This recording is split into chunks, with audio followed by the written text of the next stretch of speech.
کہا بھائی یمن والے کھڑے رہو باقی بیٹھ جاؤ،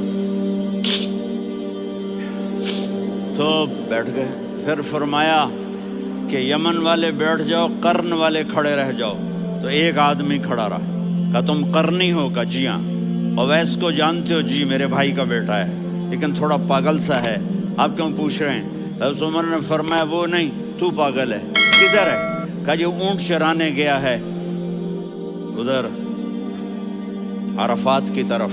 تو آپ نے حضرت علی کو ساتھ لیا اور دوڑ لگائی سواری پر۔ دیکھا تو اویس کرنی ایک کیکر کے نیچے نماز پڑھ رہے تھے اور اونٹ چر رہے تھے۔ تو جب انہوں نے دیکھا کہ دو آدمی آ کے بیٹھ گئے تو انہوں نے نماز شارٹ کٹ کر دی۔ تو حضرت عمر نے پوچھا کون ہو بھائی؟ کہا جی میں مزدور ہوں۔ کہا تیرا نام کیا ہے؟ کہا جی اللہ کا بندہ۔ کہا رے بھائی تیری ماں نے تیرا نام کیا رکھا ہے؟ اس نے تو نہ حضرت عمر کو دیکھا تھا نہ علی کو۔ وہ کہنے لگا بھائی تم کون لوگ ہو میرا انٹرویو کرنے والے؟ یہ تو میں اپنی زبان میں کہہ رہا ہوں۔ تو حضرت علی بولے کہ بھائی یہ ہیں امیر المومنین عمر بن خطاب اور میں ہوں علی بن ابی طالب۔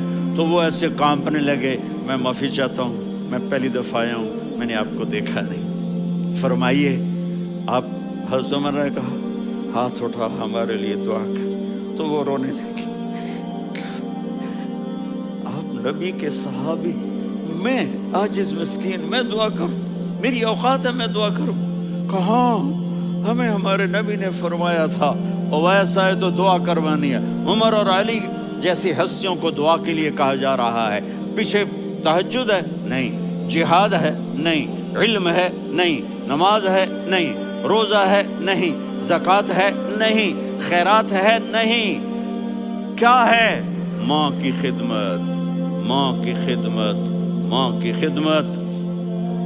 میرے نبی نے فرمایا لوگ جنت میں چلیں گے، اویس چلے گا۔ جب گیٹ پر پہنچے گا تو اللہ کہیں گے اویس کو پیچھے ہٹا دو، باقی اندر چلے جاؤ۔ تو اویس کرنے ڈر جائیں گے کہ یا اللہ جنت کے دروازے پر مجھے پیچھے ہٹا دیا۔ تو اللہ کہیں گے پیچھے دیکھو، ویسے پیچھے مڑ کے دیکھیں گے تو لوگوں کا مجمع ہوگا جو جہنم میں جا رہے ہوں گے، ایمان والے، گنہگار مسلمان۔ تو میرا اللہ کہے گا اویس اپنی انگلی کو پھیرتا جا، جس جس پر تیری انگلی پڑے گی تیری تو فیل سب کو جنت میں ڈال دوں گا۔ یہ ماں ہے، صرف ڈالر ہی سب کچھ نہیں ہے، یہ ماں ہے۔ میرے نبی نے فرمایا اب تیرا باپ تیری جنت کا سب سے بڑا دروازہ ہے، اگر تو نے باپ کو ناراض کر کے موت پائی تو تیرے لیے جنت کا دروازہ کھل نہ سکے گا۔ یہ باپ کا مقام ہے۔ پھر آپ نے 11 شادیاں کی، کیوں کی؟ سنو حدیث، ما تزوجت وما زوجت الا بوحی من السماء نزل به جبریل۔ کہا میرے ساتھیوں سنو، اللہ کی قسم میں نے کوئی شادی اپنی مرضی سے نہیں کی، میرے اللہ نے فرمایا یہاں کرو، میں نے کی۔ میں نے اپنی بیٹی وہاں دی جہاں میرے اللہ نے فرمایا۔ تو اتنی شادیاں کیوں کی ہیں؟ ہمیں گھر کی زندگی سمجھانے کے لیے۔ میری بات غور سے سنو، دنیا کا سب سے بڑا رشتہ خاوند اور بیوی ہے، سب سے مقدس رشتہ ماں باپ ہے، لیکن سب سے بڑا رشتہ خاوند اور بیوی ہے۔ جب یہ ٹوٹ جاتا ہے تو پوری نسل برباد ہو جاتی ہے۔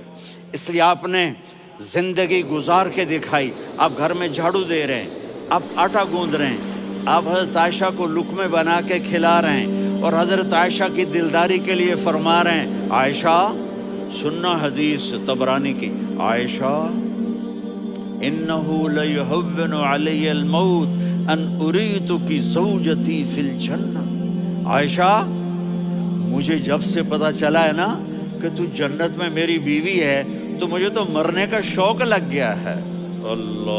اللہ کی قسم ہمیں سکھانے کے لیے تھا۔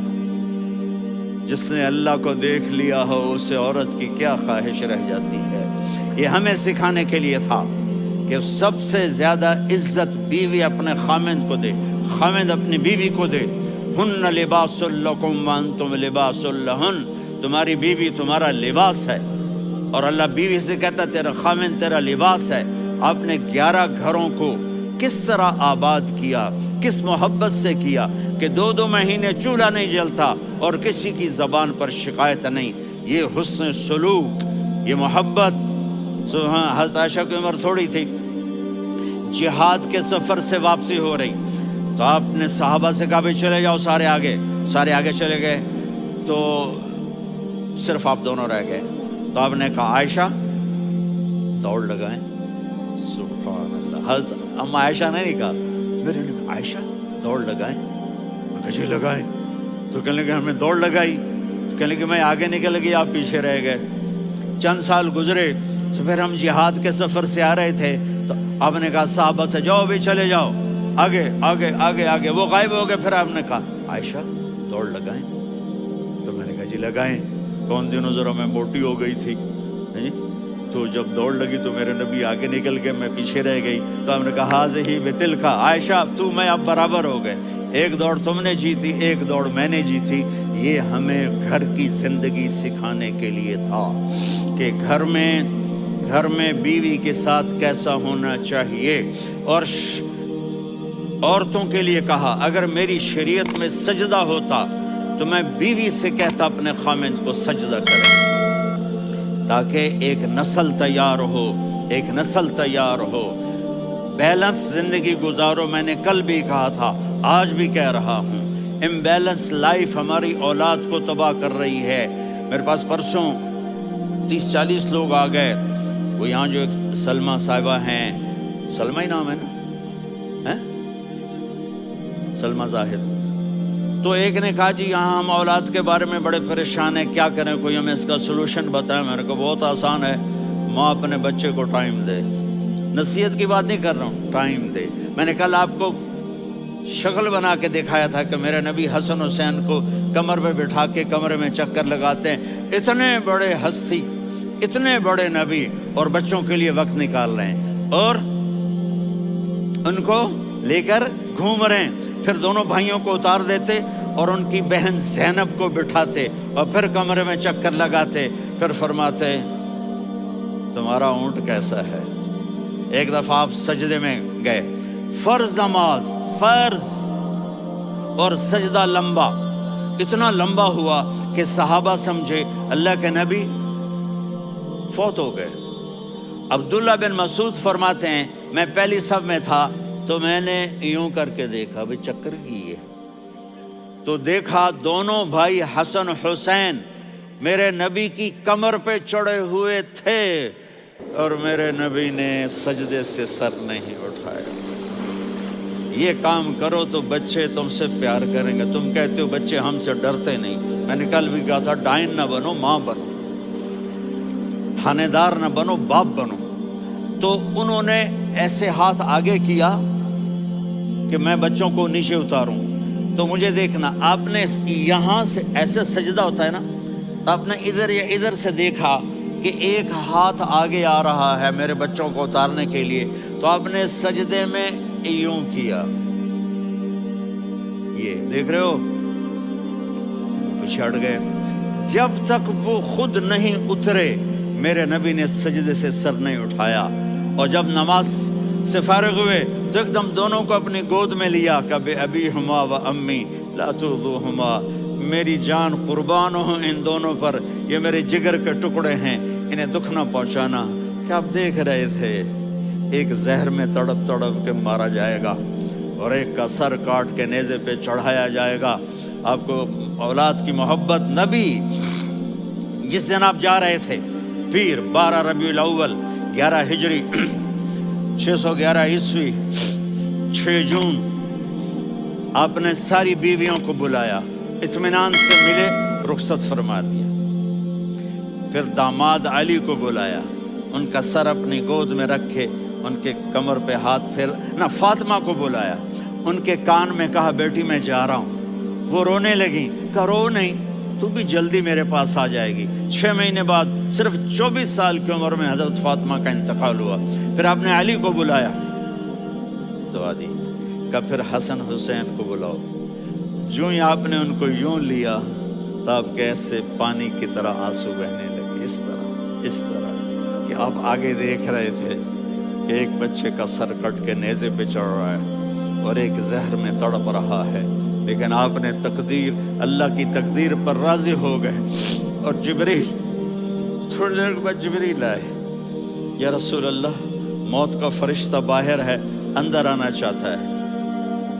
جہاں موت بھی پوچھ کے آئے، اس ہستی سے پیار نہ کریں تو اور کس سے کریں؟ ملک الموت بھی اجازت لے کر اندر آئے اور آ کر کہا السلام علیکہ یا رسول اللہ۔ آپ نے کہا وعلیکم السلام۔ کہا یا رسول اللہ آپ پہلی ہستی ہیں جنہیں میں سلام کر رہا ہوں، میں نے نبیوں کی جانیں نکالی، نیکوں کی، کسی کو سلام نہیں کیا، آپ پہلے ہیں جنہیں میں سلام کر رہا ہوں۔ یا رسول اللہ آپ پہلے ہیں جنہیں آپ کے رب نے کہا کہ میرے نبی سے پوچھ کے اندر جانا، بغیر پوچھے نہ جانا۔ آپ پہلی ہستی ہیں، میرے رب نے کہا آنا چاہیں تو لے آنا، رہنا چاہیں تو چھوڑ کے آ جانا۔ آپ نے فرمایا اگر میں کہوں تو میری جان نکالو گے؟ کہا جی نکالوں گا۔ تو آپ نے جبریل کو دیکھا، آدمی یہاں سے سوال کرتا ہے کہ تو کیا کہتا ہے، جاؤں یا ٹھہروں؟ تو جبریل کہنے لگے یا رسول اللہ اللہ آپ کی ملاقات کے شوق میں ہے۔ اوپر سارے سٹیج سج گئے ہیں آپ کے ویلکم کہنے کے لیے، آج ساتوں آسمان کے فرشتے۔ سنو اب میری آخری بات ہے۔ آپ نے کہا دیکھو حسن حسین کے لیے ہاتھ نہیں اٹھائے، دیکھ رہے تھے تڑپتا ہوا زہر میں اور کٹتا ہوا سر، ان کے لیے ہاتھ نہیں اٹھائے۔ آپ نے جبریل سے کہا جاؤ اللہ سے پوچھ کے آؤ میرے بعد میری امت کے ساتھ کیا کرے گا۔ یہ جو ہم بیٹھے ہوئے ہیں گناہوں کے داغ اپنے سینے پر لے کر، چہرے پر لے کر، کہا جاؤ پوچھ کے آؤ میری امت کے ساتھ کیا کرے۔ ملک الموت وہیں کھڑا رہا، جبریل واپس گئے اور وہاں سے پیغام آیا کہ میرے محبوب ہم آپ کی امت کو تنہا نہیں چھوڑیں گے، مجھے میرے رب کی عزت کی قسم، ٹائم بھی ختم ہو چکا ہے، میں آخری بات کر رہا ہوں، اگر اس وقت میرے نبی یہ اللہ کو نہ منواتے تو آج ہم بھی بندر خنزیر بن کے پھر رہے ہوتے۔ دعائیں دو اس کملی والے کو جو اپنا جگر کٹا گیا۔ ایک رات آپ بھوک سے لیٹے ہوئے ایسے، کبھی یوں ہوتے ہیں کبھی یوں ہوتے ہیں، کرو حضرت عائشہ کے گھر کی باری، کبھی ایسے ہوتے ہیں کبھی ایسے ہوتے ہیں، پھر ایک دم آپ آگے ہوئے اور وہ جو چارپائی کی لکڑی ہوتی اس پر اپنے پیٹ کو یوں رکھا اور ایسے جھک گئے، یوں جھک گئے۔ حضرت عائشہ بے قرار ہو کے کھڑی ہو بیٹھ گئے، یا رسول اللہ یہ آپ کیا کر رہے ہیں، یہ کیا کر رہے ہیں؟ کیا کر رہے تھے؟ معدے کو کٹھا کر رہے تھے، بھوک کی شدت۔ فرمایا عائشہ بھوک بڑی لگی، عائشہ بھوک بڑی لگی، جس کے لیے کائنات بنائی، عائشہ بھوک بڑی لگی۔ تو حضرت عائشہ رونے لگی، یا رسول اللہ آپ یوں ہاتھ اٹھائیں گے اور آپ کے لیے سب کچھ آ جائے گا، آپ مانگتے کیوں؟ کہا عائشہ مجھ سے پہلے میرے بھائی انبیاء اسی فاقے میں گئے، میں بھی اسی فاقے میں اپنے رب سے ملاقات کروں گا۔ میرے عزیزوں، میرے بچوں، نوجوان بیٹھے ہو، بچیاں بچے، اپنا آئیڈیل اپنے نبی کو بناؤ، اپنا آئیڈیل اپنے نبی کو بناؤ اور نبی والے اخلاق سیکھو، آپ کے گھر آباد ہو جائیں گے۔ برداشت کرنا سیکھو، معاف کرنا سیکھو۔ اب آپ کینیڈین ہو یا جہاں سے بھی ہو، اس پاسپورٹ کی عزت کرو، یہاں کے قانون کا احترام کرو، یہاں وائلیشن نہ کرو، جھوٹ نہ بولو، کسی کو دھوکہ نہ دو۔ یہاں کی لڑکیوں سے اس لیے شادی نہ کرو کہ میرے پیپر بن جائیں، قیامت کے دن کالے منہ کے ساتھ اٹھائے جاؤ گے۔ اور جو حکومت تمہارے لیے قانون بناتی ہے اس کو فالو کرو، ٹیکس کی چوری مت کرو۔ یہ گورنمنٹ تم پر لگاتی ہے، ہماری حکومتیں تو لگاتی نہیں ہیں، لیکن یہ حکومت تو تم پہ لگاتی ہے، تو اللہ کے واسطے چور نہ بنو۔ ٹیکس کی چوری بہت بڑی چوری ہے کہ سب آپ کے کاموں کے لیے استعمال ہوتا ہے، تو یہاں کے قانون کو اوروں سے زیادہ اچھی طرح فالو کرو۔ دوسرا، یہاں غیر مسلم رہتے ہیں، سب کو عزت دو، سب کو عزت دو، ان کی خوشی میں ان کو مبارک دو۔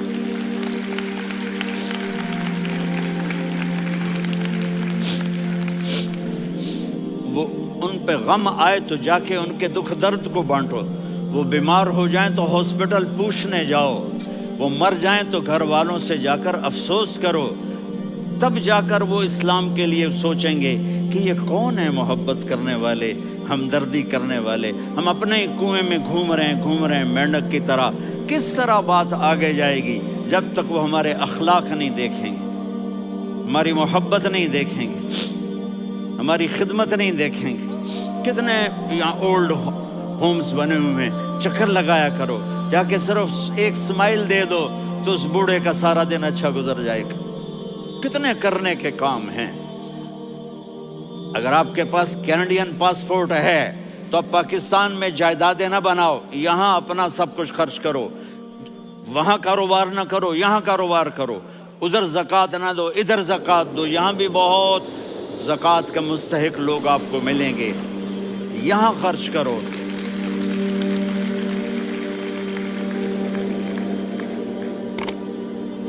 اور میں آپ سب کا شکر گزار ہوں، فوزان بیٹے کا، جس سے مجھے تیسری دفعہ بلایا، تو ادھر 0-0 ہو گیا ہے تو میں بھی آف ہو گیا ہوں۔ السلام علیکم۔